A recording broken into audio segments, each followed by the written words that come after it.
Guys, আশা করছি আপনারা সবাই ভালো আছেন।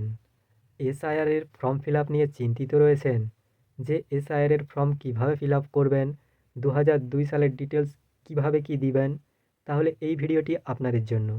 আজকের এই ভিডিওতে আমি আপনাদেরকে SIR form step by step কিভাবে ফিল আপ করবেন প্র্যাকটিক্যালভাবে আপনাদেরকে দেখাবো।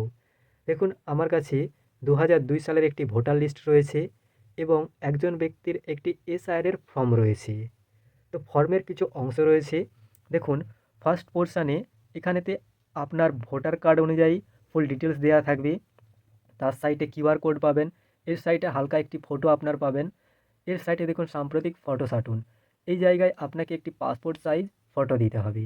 ফটোর ব্যাকগ্রাউন্ডটা আপনি সাদাও রাখতে পারেন অথবা হালকা কোনো কালারও ব্যবহার করতে পারেন, কোনো সমস্যা নাই, ঠিক আছে? তো ফর্মের মধ্যে নিচে আপনি 3টি অংশ পাবেন। ফার্স্ট অংশে বর্তমান ভোটার বা আধার কার্ড অনুযায়ী ডিটেলস দিতে হবে এবং নিচে দেখুন যে দুটো অংশ রয়েছে। এই দুটো অংশের প্রথম যে অংশ 2002 সালে যদি আপনার ভোটার লিস্টে নাম থেকে থাকে সেই অনুযায়ী এখানে ডিটেলস দিতে হবে। আর যদি 2002 সালে ভোটার লিস্টে নাম না থেকে থাকে তাহলে আপনার নিকট কোনো আত্মীয় যেমন বাবা মা দাদু দিদা ওনাদের ডিটেলস এখানেতে দিতে হবে, ঠিক আছে? তো দেখুন, ফর্মে যে প্রথম অপশন রয়েছে দেখতেই পাচ্ছেন, জন্ম তারিখ।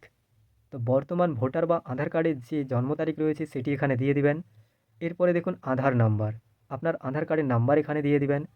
এরপরে মোবাইল নাম্বার, এখানে মোবাইল নাম্বার দিয়ে দিবেন। এরপরে পিতা বা অভিভাবকের নাম। দেখুন, আপনি যদি একজন পুরুষ হয়ে থাকেন তাহলে অবশ্যই আপনার অভিভাবক পিতা হবে, তো পিতার নাম এখানে দিয়ে দিবেন।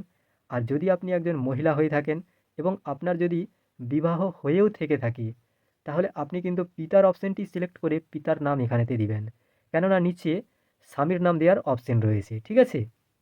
তো যাই হোক, পিতার অপশানটি সিলেক্ট করে হালকা এখানেতে আপনি পিতার নাম দিয়ে দিবেন। এরপরে পিতা বা অভিভাবকের এপিক নাম্বার অর্থাৎ ভোটার কার্ডের নাম্বার এখানে দিয়ে দিবেন।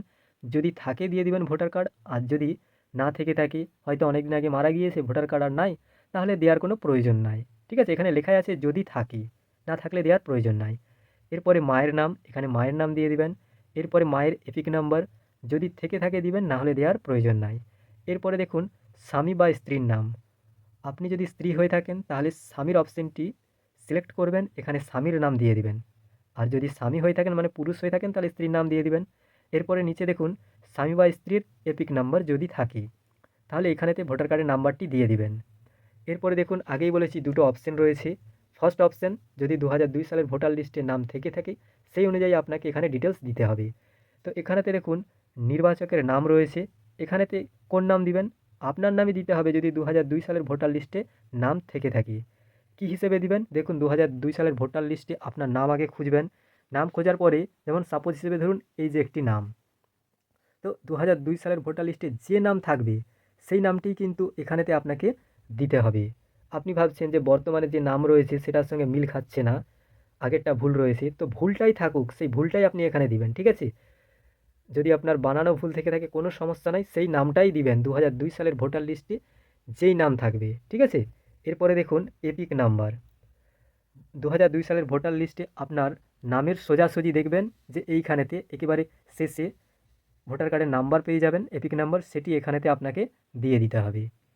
এরপরে দেখুন আত্মীয়ের নাম, মানে আপনার রিলেটেড, 2002 সালের ভোটার লিস্টে যাবেন। এরপরে দেখুন এখানে সম্পর্কিত ব্যক্তির নাম, এর নিচে আপনার নামের সোজাসুজি বা যার ফিল আপ করছেন তিনার নামের সোজাসুজি যে নামটি পাবেন সম্পর্কিত ব্যক্তির নাম, সেটি এখানে আত্মীয় নামের সোজা দিয়ে দিবেন। এরপরে সম্পর্ক, 2002 সালের ভোটার লিস্টে যাবেন, দেখুন একেবারে ওপরই সম্পর্কের অপশন পাবেন।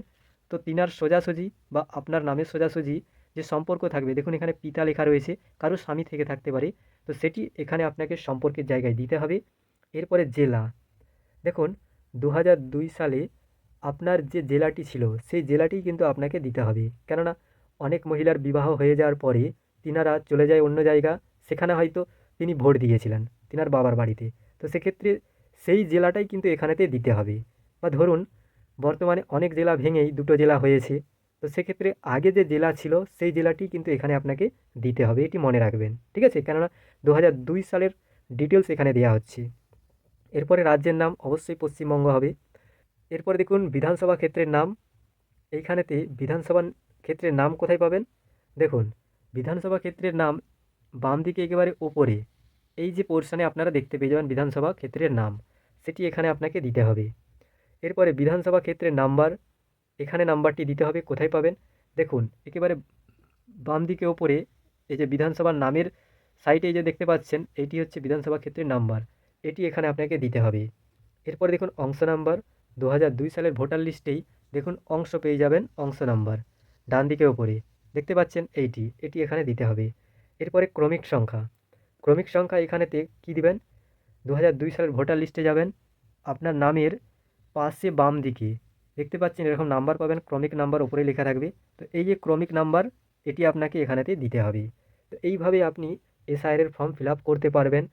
আর যদি 2002 সালের ভোটার লিস্টে নাম না থেকে থাকে, আপনার নিকট কোনো আত্মীয়র ডিটেলস এইখানেতে আপনাকে ফিল করতে হবে।